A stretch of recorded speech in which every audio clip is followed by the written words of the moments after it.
Cordial saludo, tutor y compañeros.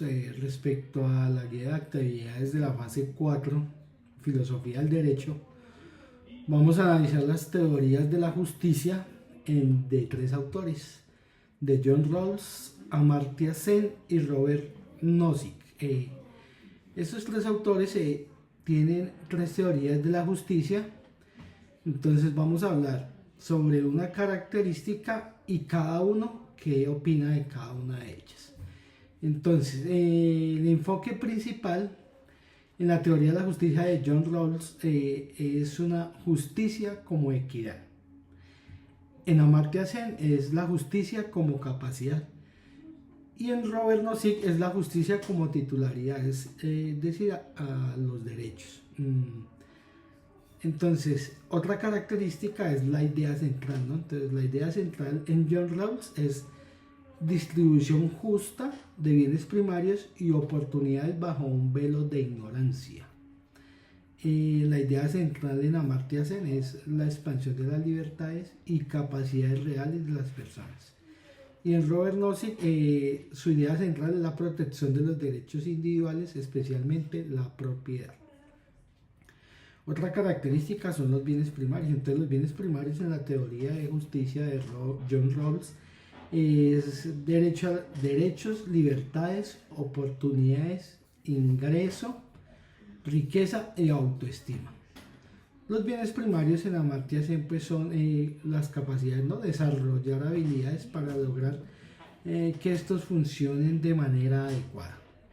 Y en Robert Nozick los bienes primarios son derechos de propiedad adquiridos legítimamente. En realidad, entonces lo que busca es proteger los derechos de la propiedad, pero que estos hayan sido adquiridos legítimamente y legalmente.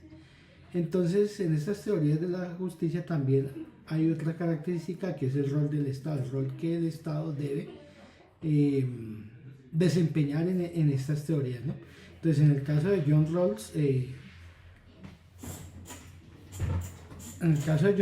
el Estado debe estar activo para garantizar la justicia distributiva y el cumplimiento de los principios.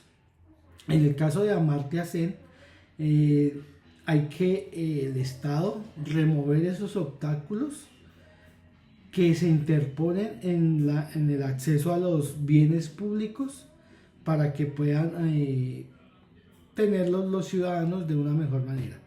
Y en Robert Nozick, pues el mínimo limitado a la protección de derechos y el cumplimiento de contratos, es decir que pues debemos limitar la protección de los derechos y cumplir obligatoriamente los contratos.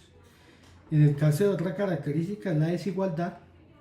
Entonces dice John Rawls que esta desigualdad justificada solo beneficia a los menos aventajados. Ahí es donde entra el principio de diferencia entre las clases menos favorecidas y las más favorecidas.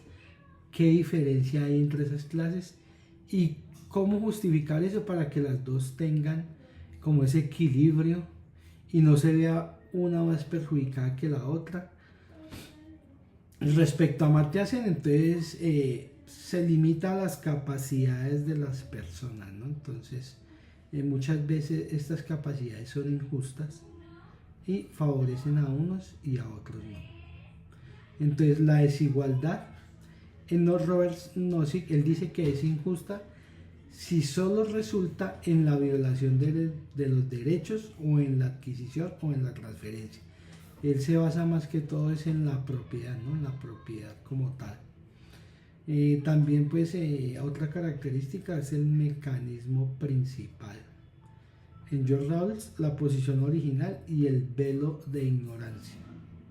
En Amartya Sen, evaluación de las capacidades y funcionamientos. Y en Robert Nozick, el mecanismo principal pues es la adquisición justa, transferencia justa y rectificación de injusticias pasadas, pero él se basa más que todo en la propiedad. Y pues cada una de estas teorías de justicia tiene unas críticas comunes. Respecto a John Rawls, es demasiado idealista y descuida las diferencias individuales y las capacidades. En Amartya Sen, pues a veces es algo como vaga, porque define como los mecanismos para tratar de llevar esta justicia, esta teoría de justicia, y pondera muy poco las capacidades. Y en Robert Nozick, pues no hay mucha atención a la desigualdad, ¿no? Y a las necesidades básicas. Es más bien se basa, como venía diciendo anteriormente, en la propiedad. Entonces este es el recurso virtual que yo ideé, un video para explicar estas teorías y diferenciarlas una de otra. Espero que se encuentren muy bien y en una próxima nos veremos. Hasta luego.